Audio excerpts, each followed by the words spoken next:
What's up guys, Sub-Zero here with an exclusive patch 13.20 scoop. So as this video is hitting you guys' feeds, the new patch should be coming out. It's going to be hitting on Wednesday, which, and everywhere in the world, it starts in OCE, and then as time flows through the world, because time is fake, everyone else is going to get the patch, EU, and then eventually like NA and Brazil and, LATAM and all that kind of stuff. So I was doing some research into the new patch. I was looking at, predictions on what people thought was going to be OP. I was actually playing some PvE in houses today with some people who are going to be playing in the Pal's Palace Chalice tournament, which is going to happen in a few days, I think. So they wanted to get some practice on the new patch, and I said, you know what? Okay, fine. I'll practice with you guys on PvE. And I noticed that there was one comp that was definitely overperforming really, really hard in our PvE in houses, and it was this multicaster reroll comp. I really wish I could go. Can I go even faster than this? Because I feel like I'm on like 1 point. Can I go speed and then like faster? I think I can. Ooh, I think that worked. Okay, I think we're on 2 times full now. So I wanted to try this combo for myself. I said, I'm going to hard force it. I thought about taking Pandora's items because, that's what the plan was, to hard force it. But I hit what doesn't kill you, which is really, really good for a lost streak setup. And I get the full gold opener here. So I have basically the best setup possible to play this comp from. Just full open into reroll comp, rolling on level 6, which is the level that you're going to want to reroll for this comp. And you'll see the comp once I get to it in a little bit. Right now, we're going to watch a small intermission of me losing every single round and not killing a single unit during this stage, but it's fine. We get extra items, so when you take 4 losses with this augment, you get an extra item component, and we also get 2 gold for every loss, so we are going to be immediately, we're making 30 gold this round, and we're going to make 40 this next round, which 40 gold on 2-2 is definitely not bad whatsoever. But yeah, it seems like the changes to Multicaster this patch have overbuffed this comp to an unreasonable degree. If you guys don't know, Multicaster has been changed, sort of almost reworked this patch, where now every level of Multicaster is only 1 extra cast. So you can never get to the double cast, or I guess it's like the triple cast that we used to have on Multicaster. It just scales with the level of damage reduction. So more multicasters, you get less damage reduction, so you're doing more damage. And once you hit 4 multicasters, you get basically the Spear of Shojin effect, where every time they auto, they get 5 mana on all of your multicaster units, which is really, really nice. So, you basically get a free Shojin, kind of, except you don't get the actual stats for it on all your multicasters. You see here we natural the Vel'Koz and the Talia here. I'm an idiot, and I end up accidentally selling the Talia here. I wanted to sell the Cassiopeia, and honestly, I probably should have sold those 2 and made 50. So, just to keep the game interesting, I trolled a tiny bit there. But I was just afraid that I might win this fight. But, you don't even need the Taric here, so I should probably just make 50. But, whatever. I give him a free 1 Talia back to the bank there. Pick up the tier here, because tier is very, very crucial in this comp. You really, really want blue buff when you play this comp, because TF, you want TF to be insta-casting. You want your multicasters to be insta-casting, because this comp, you just blow people up instantaneously with it. We natural 1 TF, which amazing for us. We have already found 3 out of 4 multicasters, except we sold 1 of them, so we only have 2 out of 4 here. But as you can see, it is the 2, 3, 4 now instead of just the 2 and the 4. So it even has a smoother sort of power curve. We see this person who's also holding onto multicasters, and I bet if you guys play this in your games, you're going to be contested, unless there are people who have not seen content about the new patch yet, which, to be fair, I mean, the patch is literally coming out today. Surely there are some people who are not going to have patch information. Look at this shop, by the way. My second TF and then double Talia. Just a beautiful shop here. So the game definitely wants me to play this comp. We see a Shojin component here, but you don't want Shojin. So BIS TF, I believe. And you see here, because there's this person who's lost streaking, I decided to just not play Abort at all. I only play these 2 units because I'm really afraid that this guy's going to sack and I'm going to lose to them, lose my lost streak, which would be a lot of HP, or a lot of gold lost. I actually would gain HP if I, kept my, or if I lost my lost streak. But 62 HP, not the best. It can definitely be worse, but it's definitely pretty bad.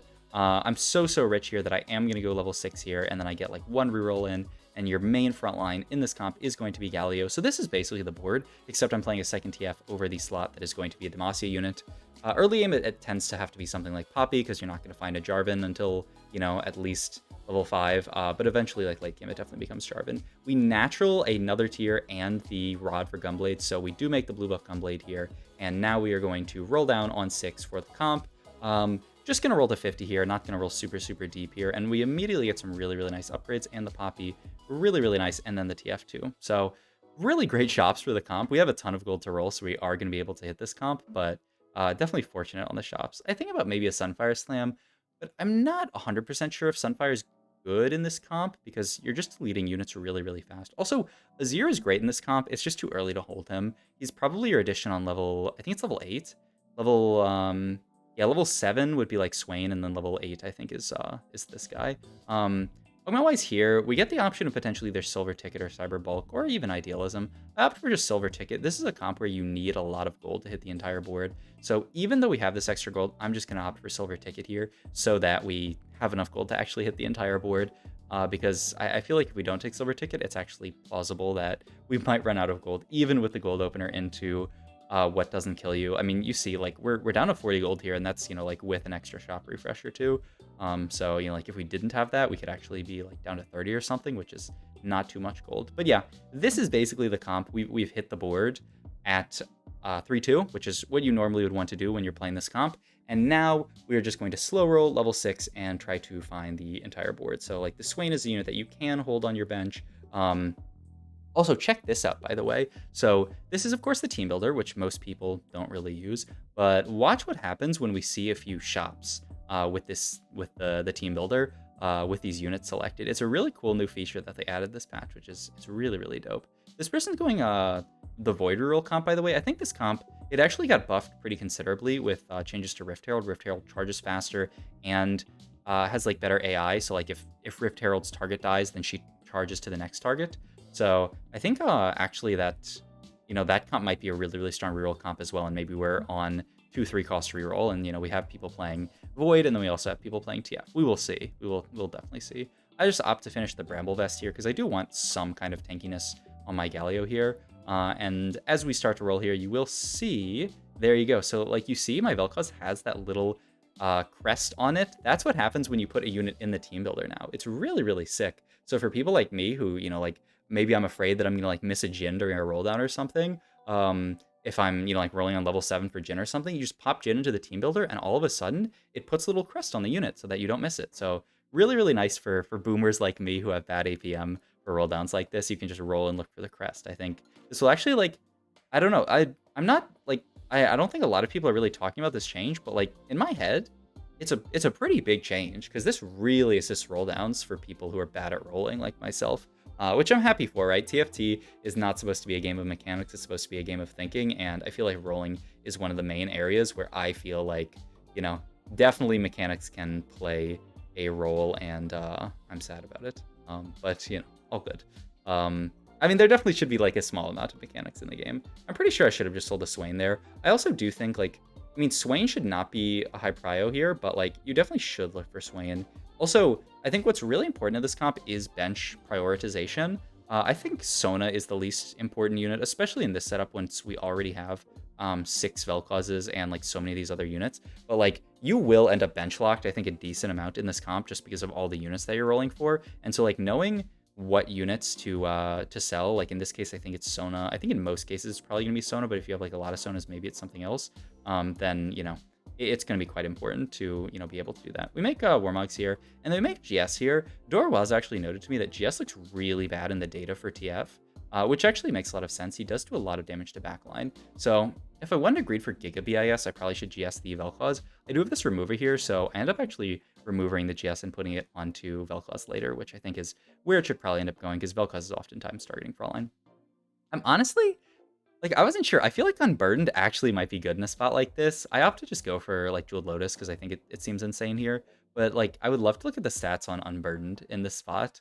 It would be hard to know, but, like, you would just have to look at, like, Unburdened in this comp specifically, which we'll be able to look at tomorrow. You know, like, you could look at the previous version of the comp, but it's, like, it's kind of different because, like, now, you know, like, they all have the Shojin effect. So, like, the extra auto attacks are going to, you know, give them even more mana gen. Like, I don't know. It's definitely interesting to think about Unburden in a spot like this, though eventually our units are going to get items, but I think it might actually be very good. We get another TF here, so now we're 2 off. I'm just going to roll a bit, and the second I see this TF, I'm like, okay, I'm just going to donkey roll. Sell the Sona there immediately, of course, and now we find Galio 3, 1 off of TF, and I don't really love dipping below 30 here. I think this was probably a little bit over eager here to find TF3, but you know, come on, TF3, he's so good. I really want to hit him. So I just roll deep there and go for the TF, and you know, I only end up making 20 here, but it's not the end of the world. It's 4-3. We're actually hitting quite early because of our Giga Econ setup. So we have this bow left open here. I'm just going to go for the Cyan with Tear here to make Static Shiv. I think you definitely would prefer Ionic in this comp to Static Shiv because, you know, like your TF's going to cast it instantly. That first TF cast is not going to benefit from the Static Shiv. But I think with this bow open, we probably just have to go for Static. Going to roll a bit more here, trying to just stay above 30 gold here. As you see, I don't dip below 30 because I really don't want to dip too far in my econ here.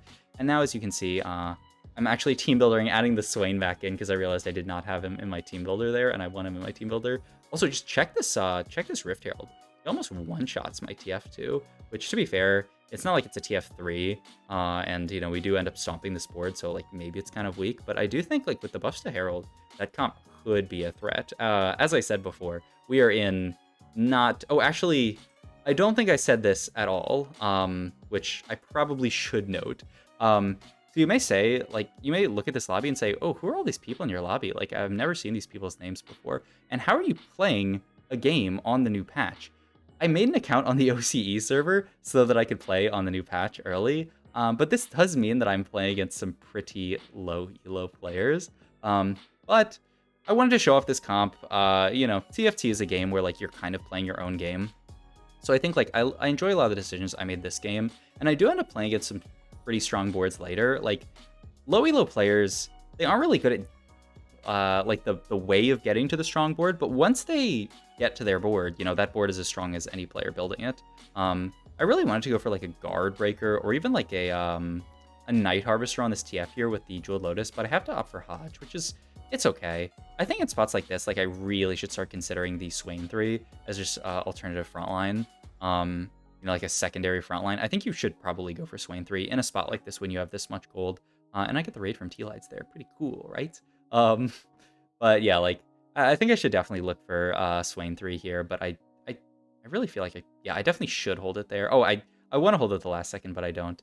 But yeah, once you hit TF, you can just push level 7. We end up getting the Swain in, which is nice. He's Sword plus Strategist. And then, like I said, the level 8 is going to be a Shuriman Azir if we can get there, which, I mean, we definitely can. You're probably supposed to slow roll on 7. Like, this is the question for me, is do you slow roll on 7 here, or do you go 8? It's probably slow roll on 7, right? At least until Vel'Koz 3, and then maybe Sona 3 is, like, not that important, especially in a spot with Golden Ticket here. So I'm pretty sure I make the right call here to roll for Vel'Koz. I do end up holding extra Azirs, because, you know, like, we end up hitting them. I'm down to roll to 40 here, but not too much deeper. But yeah, like, there's no way one off Vel'Koz 3 that I'm supposed to push 8 in this position.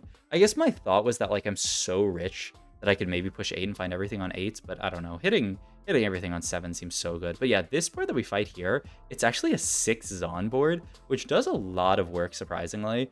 They buffed a lot of the Zon mods, so 6 Zon, actually kind of scary. The thing is, it's just, like, so unreliable to get to 6 on, but I think it actually might be quite good.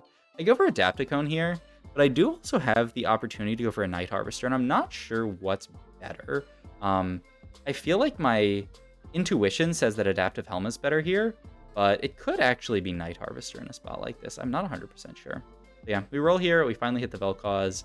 So now we have Vel'Koz 3 as well, who's going to do a ton of damage. And now I think it's pretty reasonable to push 8 and then just find Sona on 8, because she's a 0-item Sona 3. I don't think it's that crucial to hit her 3-star. It would be really nice to hit her 3-star. Oh, also, new change this patch, which I should note. You'll note that I have my Sona here in between my TF and my Vel'Koz, which in previous patches was, you know, not ideal because Sona actually wouldn't hit this TF here. But they've changed her this patch so that now she does hit both sides of her, all the adjacent units. So now you can do positioning like this. You can actually put your carry in the corner, and when you see Sona cast, you'll see her buffing both TF and Vel'Koz here. You can see the little thing under them, which is really, really nice. Also, other crazy change to Sona is that her attack speed increase on the units is permanent. So every time she casts, she's giving them permanent attack speed, which is pretty wild, honestly. That might be another one of the changes that sort of put this comp over the line, because, you know, like, now not only can we one-shot units early, but also, like, the comp scales really well because we have this permanent attack speed. But yeah, at this point, as you can see, I'm giga rich. I'm going to level here, put Azir in. I'm basically 50 gold level 8, so I'm going to start rolling here. Try to find this Sona, especially with Golden Ticket. I think it's pretty reasonable to look for. I do find a lot of Azirs on this roll down. I find 6 Azirs as I'm rolling. Item-wise here, I think it's always just Morello's. I thought about Nashor's first thing, but it has to be Morello's, right? We have no healing reduction on this board, and Sona's a really good applier of this Morello because she hits like the entire board. As you can see, the board that we're fighting, this 6 Zon board, does actually put up a bit of a fight versus us, which is pretty crazy with how strong our board actually is. But it's still not really enough at the end of the day. I mean, spoiler alert, but you can see how these fights are going. The Galio provides enough frontline that, you know, like we can buy time for the multicasters, and really it's just that boom, boom, boom. These multicasters are one-shotting everyone in their path. Like in an instant, the Vel'Koz dealt 8k and the TF dealt another like 5k or something like that. As you can see here, we do actually hit 8 Azirs. Someone was like, oh, you should sack here. And like, honestly, I probably should have sacked to go for 0 item Azir 3, but also like, I don't know. It's a 0 item Azir. Like, who cares? This person actually was one off Silco 3 as well. So that I would have been interested to see if Silco 3 can actually beat this board, because my sneaking suspicion is that maybe it wouldn't be able to.